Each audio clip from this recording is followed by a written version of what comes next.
everybody, and welcome to Forever Motorsports. And it is free practice 2, and good news, weather looking pretty good over at Zandvoort, and we already have cars out on the track. So already a much better start than we had for the first session, which was windy, rainy. Got a bit better as the session went by, but now the picturesque Zandvoort track is in its full glory. There are blue skies above there, a bit of cloud around. Lots and lots of orange supporters and lots of cars on the track. In fact, just 7 that aren't on the track. So hopefully a much more exciting session now. Well, overall session than we had in the first session, which took a while to get going. If we're going to be brutally honest, once we got going, there were a couple of interesting things. Lando Norris fast in that section, but hopefully we will see more information in this session. We're going to see more laps, for example. We're going to see sort of better to sort of see a better idea of which cars have got the pace and the initial good news, for example, is you look at tire compounds, and we've got hard and medium tires, whereas in the first session we had just the wet tires for the first half an hour, and then we had some intermediate tires as well towards the end of the session as the track got a bit drier. It is now bone dry, and the cars are on hards and mediums, so hopefully you're going to see a much more reflective session to what we might see in qualifying, which is happening in about 24 hours time. Very interested to see how that qualifying does go. Pierre Gasly, by the way, was the one that led all the cars out. He was on the podium last year, and Pierre saying he needs to box for a new helmet. Saying he can't see, so he needs to get his helmet sorted as Oscar Piastri. Not the way you want to start a session. Also something you might think of checking before you go out, but anyway. Yeah, I think last time it took us about 25 minutes before we had an official time on the board. Looks like we're going to have times on the board from very early in this session. We're not even 3 minutes in, and we already have Pierre Gasly going at 1:15, by the way.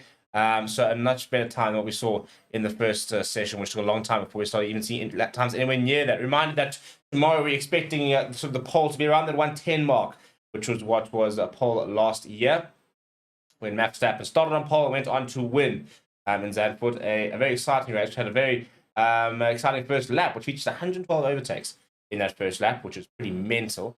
As Albon goes fast for the 114.1, so I think we'll see cars getting below that 114, 113 barrier very shortly. Sergio Perez goes with the 113.108, and on a set of mediums, we're still going to see, Ocon comes in. We still haven't got a time from Verstappen, who's out on the track, a time from Sainz, who's out on the track as well. Sainz does go second fastest. We'll have Max Verstappen now coming through, who has got a fastest second sector. We'll wait to see exactly what his third, but he does go faster than Max Verstappen, well fast, by the way, almost a full second faster than his teammate. A very, very positive start this for Max Verstappen, who wants to try and respond. Lewis Hamilton now going second fastest, by the way, with a 113.096, and Hulkenberg then goes to fourth fastest. So in a track, by the way, the final bend up to 19 degrees as the Lando Norris goes the second fastest in the session so far. Very exciting track, very cool track to watch on the onboards. If you go check out the channel, you've got a couple of footage over there, and it's very, very interesting to see how the onboards are looking in terms of the way you can really see how the track does sort of curve, go down, up, around. Somebody's sort of liking it to a roller coaster, which I think is a very good way of describing it. Charles Leclerc now throws in a lap. So we've got pretty much all the cars with official lap times, save George Russell, Oscar Piastri, and Lance Stroll, as well as Kevin Magnussen. Oscar Piastri had to come into the pits to get a new helmet because he couldn't see. So we'll get time for him very shortly. But there we go, Lance Stroll going fifth fastest of the session so far. He's on a set of mediums as well. Yuki Tsunoda and Alex Albon on the set of hards, and then Kevin Magnussen currently also on a set of hards as well. We have seen Russell and Piastri go into the pits, so they're on another set of mediums. Zhou Guanyu also adds a lap time, and just those two really we haven't quite seen. And tell you what, yeah, so you get some of the angles, the elevation and the sort of the extent of the curves in some of these corners is absolutely mental. Proper old school track. Looking at turn 3 here, and it really does weave and wind and throughout the sort of the Dutch landscape. Very picturesque is Zandvoort. Pierre Gasly, who, as mentioned, was on pole last, well, not on pole, was on the podium last year, and would love to get himself back into the mix this weekend. And Verstappen back in the pit stop with that fastest time at the moment. So a Red Bull, a McLaren, a Mercedes, another Red Bull, and then 2 Aston Martin so far, the quickest in the field so far. But Logan Sargent goes and throws his name in the mix. Confirmed, obviously, that he will obviously be moving on. Be replaced by Carlos Sainz next season. Also confirmed, by the way, the Alpine lineup will officially be Pierre Gasly as well as Jack Doohan. That was confirmed this morning that Doohan will be joining the team as the second driver for next season. The reserve driver being promoted. So it's nice to see kind of when you see that academy kind of being rewarded. And, you know, you can sort of back the pipeline, which that's kind of the whole point, isn't it? You know, you want to have your reserve drivers, young drivers, being genuine options and not just being, you know, a person to take over a bit of space. Then as soon as you need to replace someone, you have to go into the market per se and go try and sign somebody from a different team. You know, this is where those sort of the smaller teams can try and really sort of improve is to go and identify that young talent early on, give them their first opportunities in Formula One. So, for example, Oliver Bearman going into a Haas next season, it's going to be a great opportunity for him. He has actually got points in the championship after that one race where he stepped in for Carlos Sainz and scored points. I think he's actually ahead of about 3 or 4 drivers. Still on the table at the moment. So still George Russell and Oscar Piastri we don't have official times for, as Hulkenberg goes faster than Logan Sargent. I'm going to just quickly take my jersey off. I'm absolutely cooking over here, so I'll be back in 2 seconds.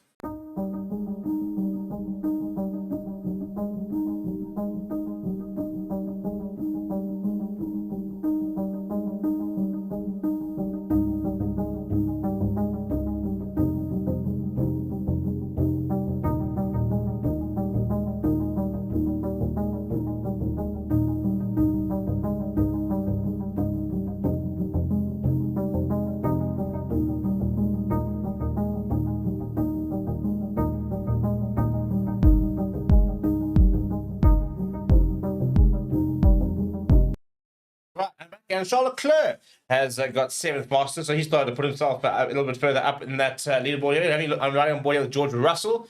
Not sure if it was an incident or what happened over here. For the set, he does a massive lockup and goes into the gravel, saying a little bit strange, saying our firm were looking. So trying to indicate there was something wrong with the car there. You see a complete lockup and off he goes. Now riding on board with Sergio Perez. Maybe similar issues as well. Yeah, he also doesn't manage to take the turn and go straight into the gravel. Saying I'm struggling to stop the car into turn 1. Well, no shit, mate. She literally just went straight over turn 1. I think that was the brightest message you've ever sort of heard. They might have picked it up given the fact that you're almost into the wall, Sergio.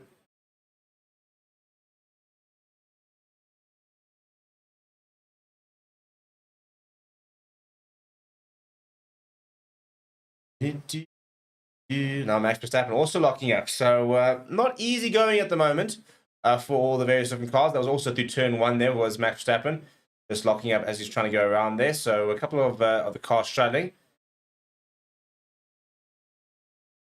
George Russell has officially clocked a lap at a 1:38 after those issues that he did have.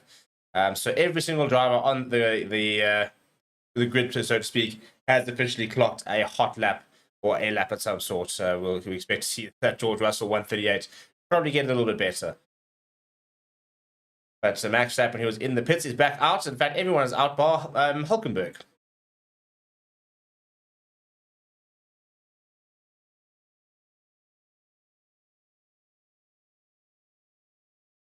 Currently a 20-kilometer-an-hour wind blowing east over the track.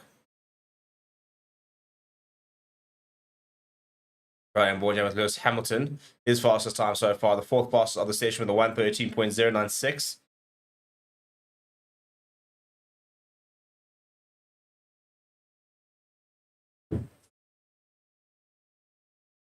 And he goes 2nd fastest. In fact, he's just 200th of a second behind Verstappen. And George Russell joins him as well. So Mercedes with some nice early pace here in this session as we go past the 10-minute mark. Still plenty of time.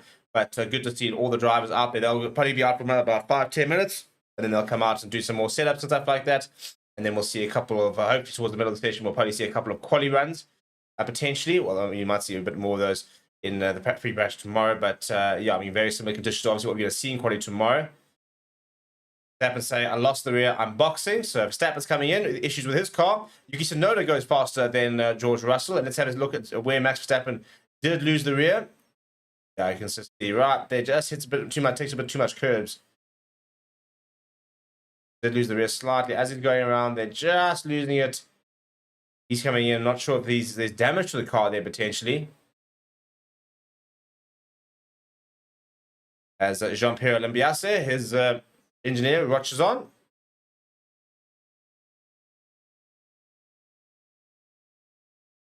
Lando Norris, by the way, now also getting a little bit quicker as the session goes on. He's on a set of mediums. All three of the fastest times of the session so far are currently on mediums.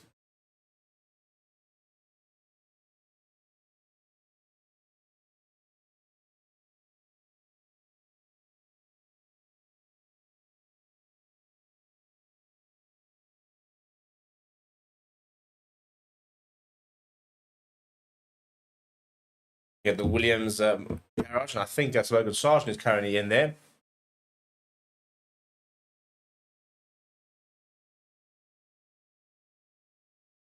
Very, very interesting chat with Williams earlier on about the decision to sign Carlos Sainz. The fact that the conversations did start a couple of years ago, and they've been very honest about the limitations that they have. For example, basically saying they're not going to be competitive come 2025, more targeting 2026, 2027 when those new regulations come in. Then they reckon they're going to be a lot more competitive. Looking forward to bringing in sort of a world-class driver in Carlos Sainz, and they reckon that he's going to really up the standards for what is expected of the drivers and of the team itself.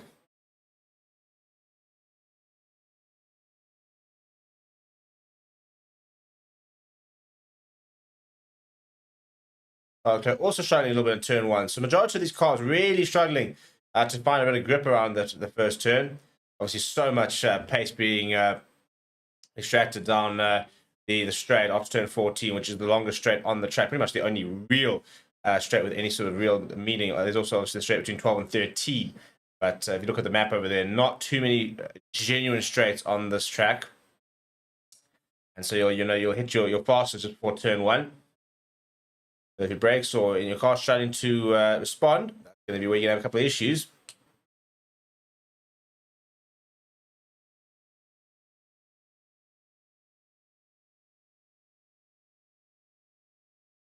Pedro Alonso now will be riding on board with. He's currently sitting 10th fastest of the session. And about 200ths of a second behind Verstappen so far.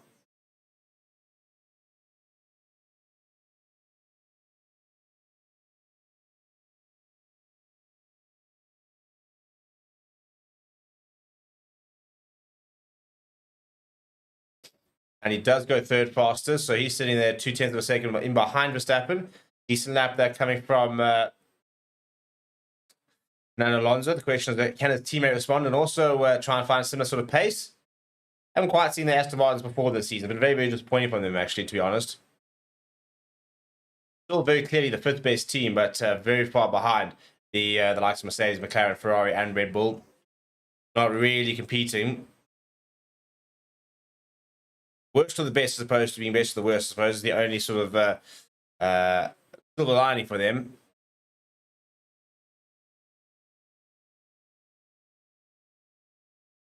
Last Stroll goes fifth fastest. Not a bad effort from him. Now Charles Leclerc, what can he do? He's in a big weekend to Charles Leclerc. He's been overtaken in the Drivers' Championship. And needs to try and have a go at Lando Norris, try and get himself back into that second position.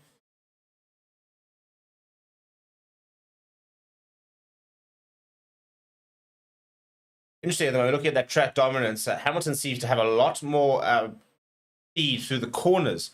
And with George Russell dominating most of the sort of the more straighter sections.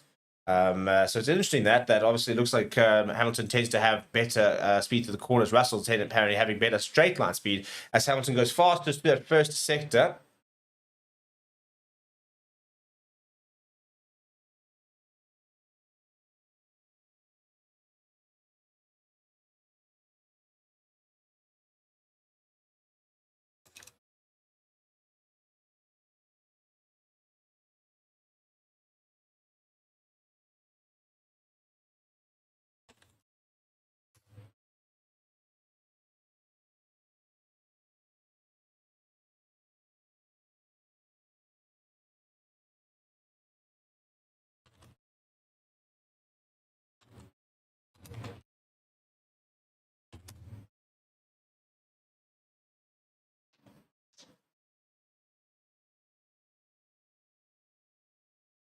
Well, saying beautiful track. Looking forward to this race. It is really a good, beautiful race. As we're looking at a Peter Bonington, Bono, as he is affectionately known, who has renewed his contract with Mercedes. A bit of a promotion as well. He becomes the head of race engineering. Will not be following Lewis Hamilton to Ferrari next season, and will be staying on at Mercedes, extending their career. I mean, he's been around at Brawn. He's been with Hamilton for many, many years. We're going to take a very short break. We'll be back just after the half-an-hour mark to go through the rest of the session. So please do smash like on the video if you're just watching now and tuning in. Please do subscribe as well, and I'll see you in a bit.